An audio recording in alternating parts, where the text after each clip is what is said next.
Velanthavalam Ozhalapathy ചിന്നക്കൗണ്ടന്നൂർ road ഉദ്ഘാടനം ചെയ്തു. 43 ലക്ഷം രൂപ ചെലവഴിച്ചാണ് റോഡ് നിർമ്മാണം പൂർത്തീകരിച്ചത്. ഒഴലപ്പതി ചിന്നക്കൗണ്ടന്നൂർ റോഡ് ഉദ്ഘാടനം വൈദ്യുത വകുപ്പ് മന്ത്രി കെ കൃഷ്ണൻകുട്ടി നിർവഹിച്ചു.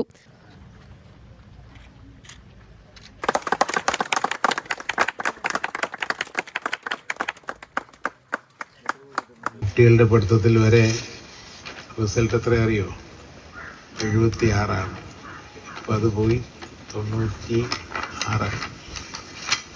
അങ്ങനെ നമ്മളെല്ലാവരും ഇരിക്കും. അതേപോലെ റോഡുകൾ, വികസനങ്ങൾ ഒക്കെ, കുടിവെള്ളത്തിന് ഏറ്റവും വിഷമം അനുഭവിക്കുന്ന സ്ഥലമാണ്.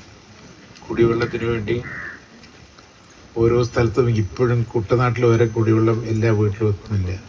ചിറ്റൂർ നിയോജകമണ്ഡലത്തിലാണ് മുഴുവൻ വീടുകളിലും കുടിവെള്ളം എത്തിച്ചത്. അതിൽ എനിക്ക് തൃപ്തിയും സന്തോഷമുണ്ട്. വെച്ചാൽ നമ്മുടെ അമ്മമാർ കഷ്ടപ്പെടുന്നത് കണ്ട് വളർന്നതാണ് ഞാൻ. എൻ്റെ അമ്മ കുടിവെള്ളത്തിന് വേണ്ടി പാടത്ത് പോയി കുടിവെള്ളം എടുത്തിട്ട് തലയിൽ കൊണ്ടുവന്നത് അത് കണ്ടിട്ട് ഒരമ്മയ്ക്കും ഇത് വരാൻ പാടില്ല എന്ന് പറഞ്ഞിട്ടാണ് അങ്ങനെ ഒരു തീരുമാനമെടുത്തത്. ഞാൻ ഇറിഗേഷൻ്റെ മിനിസ്റ്ററായിരിക്കുമ്പോഴാണ് എല്ലാ വീടുകളിലേക്കും വെള്ളം എത്തി. ഇനി കുറച്ച് വീടുകൾ ബാക്കിയുണ്ട്, അതിനും കൂടിയുള്ള പൈസ അനുവദിച്ചിട്ടുണ്ട്.